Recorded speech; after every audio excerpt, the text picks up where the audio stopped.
السلام عليكم ورحمة الله وبركاته. اللهم صل وسلم وبارك على سيدنا محمد وعلى أهله وصحبه أجمعين، صلاة أهل السماوات والأراضين عليه. وأجري يا مولانا لطفك الخفي في أمري، وأرني سر جميل صنعك فيما آمله منك، يا رب يا قريب يا مجيب يا رب العالمين. ازيكم يا حبايب قلبي، عاملين ايه؟ يا رب تكونوا بألف خير. النهاردة بإذن الله هعمل معاكم فيديو عن خير الطبيعة، اللبن. هنستخرج منه بإذن الله الجبنة القريش والقشطة. الجبنة القريش دي يا جماعة جبنة جميلة، طبعا كلنا بنحبها، الأطفال والكبار بيحبوها، وحاجة كده بسم الله ما شاء الله. هتبقى معانا النهاردة دايبة، وهنشوف هنعمل ايه في اللبن، وهنطلع منه الجبنة والقشطة. معانا يا حبايب قلبي أول حاجة كده كمية اللبن اللي عندنا دول 2 كيلو ونص، اللي في الطبق واللي في الحلة 2 كيلو ونص. اللي في الحلة ده يا جماعة اهو، ده حليب جايبينه. اللي في الحلة ده يا جماعة ما توفقناش ان احنا نجيب ال5 كيلو في وقت واحد.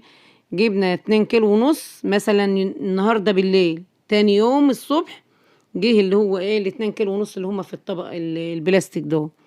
عملنا ايه في اللي هو في الحلة ده يا جماعة؟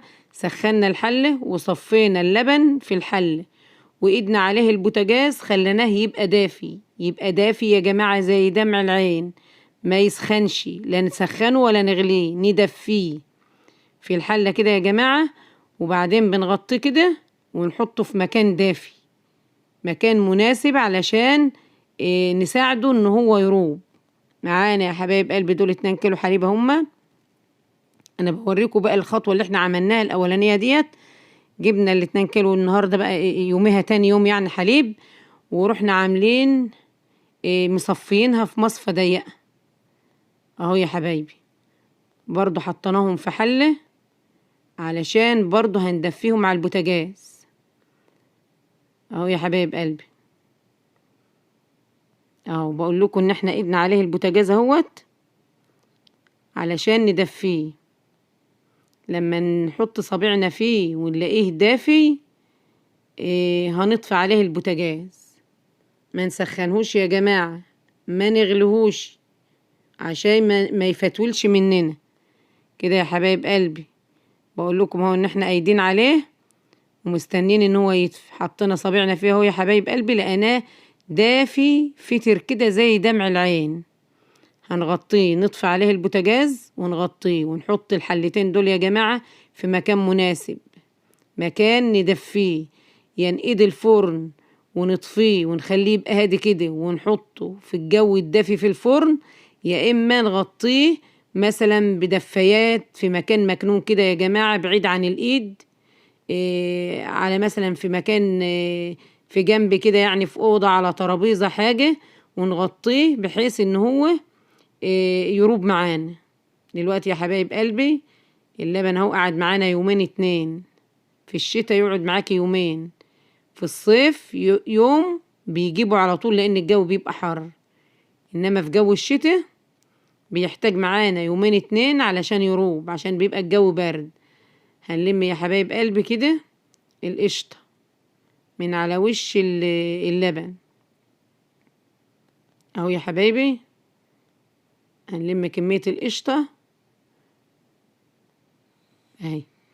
القشطة دي بقى يا حبايبي بتعملي بها فطير مشلتت، تعملي بها معجنات، تحطي منها في عجينة قرص، اللي انت عايزاه اعمليه. ده خير موجود، سبحان الخلاق موجود في اللبن.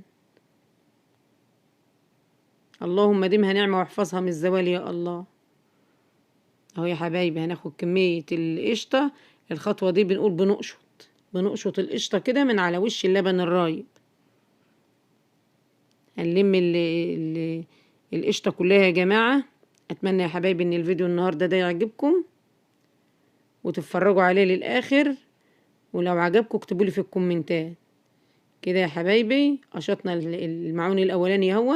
هنقشط برضو وش الحلة التاني. شوفوا يا جماعة الشرش قد ايه، الله المستعان. في ظروف الغلاء اللي احنا عايشينه. وبرضه هنشيل القشطة يا جماعة اللي موجودة على وش اللبن برضه كلها كده.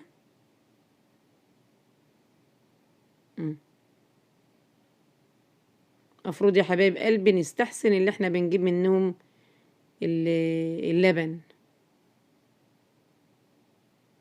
هنلم بقى القشطة دي بالراحة كده يا حبايبي، لان هي مفرفتة كده من كتر كمية الشرش. الله المستعان. اهو يا حبايبي كده شلنا القشطة اللي موجود على الحلتين الاتنين.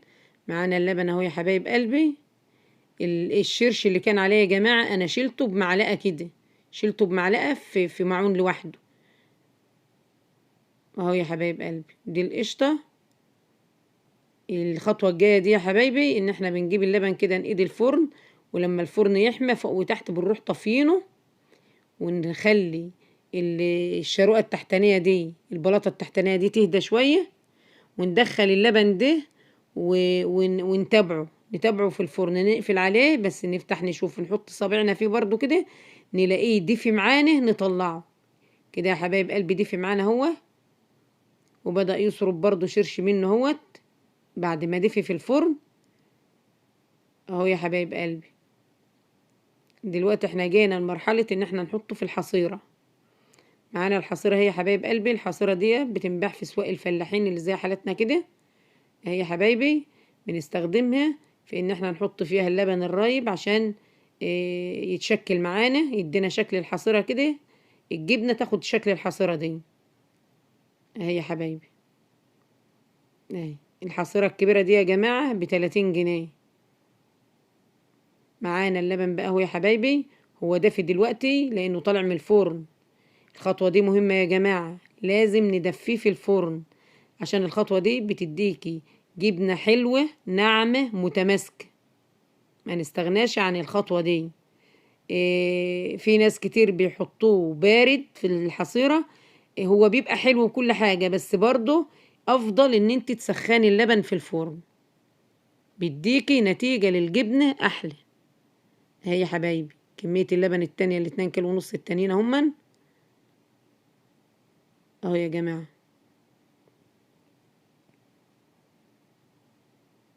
اهو هنعدل بقى يا حبايب قلبي اللبن ده في الحصيرة بحيث ان هو يسرد الشرش اللي فيه ويتمسك معانا. وهنشوف هنعمل فيه ايه. بنمسك الحصيرة كده يا جماعة ونضغط ضغطة خفيفة، مش قوي مش قوي، لان البوص بتاع الحصيرة ده لو ضغطنا قوي اللبن الرايب ده لسه طري ودافي هيطلع من بينها كده. فاحنا عايزين نضغط ننزل الشرش وما نهدرش في كمية اللبن الرايب. هنعدل اللبن الرايب كده يا حبايب قلبي، ونجيب قيمة معلقة من بتاعة الأكل ملوها بس ملح.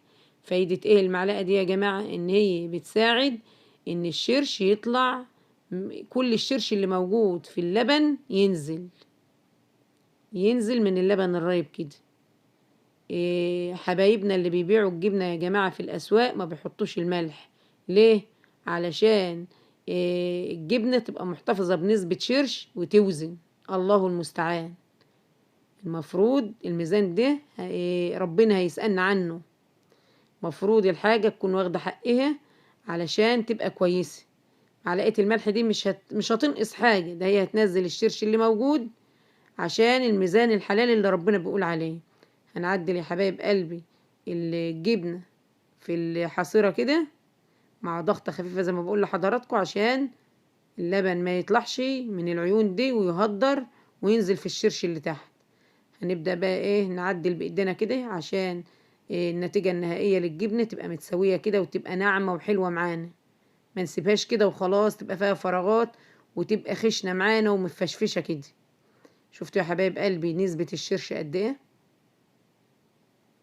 شوفوا يا جماعة ده شوية الشرش اللي في الكوباية دول اللي كانوا شلتهم قبل ما سخن اللبن. شلتهم كده من بعد ما قشطت القشطة. معانا الجبنة هي يا حبايب قلبي. علقنا الحصيرة لمدة 12 ساعة. اهي يا حبايبي دلوقتي بنقطعها، بنيجي على الفواصل الخياطة بتاعت الحصيرة كده، ونقطع الخرطة دي الأطراف ديت، الطرفين دول. شوفوا الجبنة بقى يا جماعة، بسم الله ما شاء الله، الجبنة متماسكة دي من ايدك انت، ان انت بتدموك اللبن في الحصيرة، ما بتضغطيه ضغطة معقولة يعني حلوة، بسم الله ما شاء الله، ناعمة زي القشطة هي يا جماعة، جميلة اهي. كفاية بقى ان هي حاجة عاملينها في بيتنا بايدينا. بس اهم حاجة يا جماعة نستحسن اللي احنا بنشتري منهم اللبن، عشان اللبن يبقى بخيره. عفوا يا جماعة. دلوقتي يا حبايبي بوريكم الجبنة اهو، هنوزن معاكم الجبنة. انا معايا ميزان من اللي هو الكفات القديم ده يا جماعة، معيش من اللي هو ارقام، بس برضه هيقضي الغرض. هنجيب كيس تلاجة كده نفتحه نضيف، اول استعمال له يعني، نفتحه ونحطه على الكفة كده. حطينا الجبنة او حطيت الكيلو يا جماعة، يا دوبك هو كيلو بالظبط اهي يا حبايب قلبي. كيلو الجبنة يا حبايبي عندنا ب45 جنيه. عندكم بايه بقى؟ قولولي عندكم بايه في الكومنتات، زينا كده ولا ارخص ولا اغلى؟ والقشطة يا حبايب قلبي، اللبن ده الطبق ده بقول لكم فيه طبق فاضي زيه، حطيناه عياره وحطينا نص كيلو، طلع نص كيلو قشطة بالظبط. برضه القشطة عندنا برضه يا جماعة ب130 جنيه. قولولي اسعار الجبن القريش والقشطة عندكم ايه في الكومنتات، ويا ترى زينا ولا اغلى؟ دي النتيجة النهائية يا حبايب قلبي للجبنة بتاعتنا والقشطة اهيت اهي يا حبايب قلبي. وانا وراكم نسبة الشرش اللي طلعت، طبعا نسبة كبيرة، الله المستعان.